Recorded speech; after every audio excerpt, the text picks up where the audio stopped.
l'équation du livre numérique avec les librairies est évidemment un peu difficile parce que le livre numérique n'a pas besoin des librairies physiques.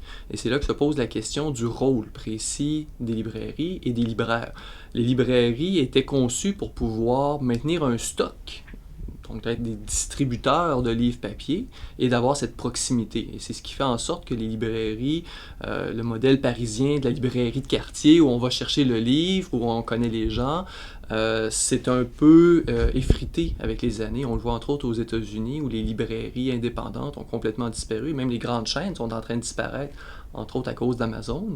Mais il faut voir quel rôle joue le libraire. Est-ce que c'est un rôle de commercialisation ou c'est un rôle parfois de prescripteur? Celui qui va amener le client vers des découvertes en disant « Ah, vous avez lu tel livre, il me semble qu'il y aurait un livre intéressant que je pourrais vous suggérer. » Mais est-ce que le libraire est le seul à pouvoir jouer le rôle de prescripteur?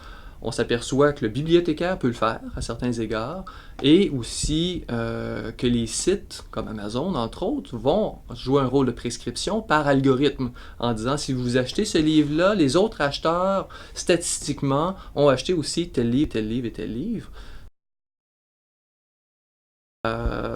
Est-ce que c'est la solution? Je crois pas.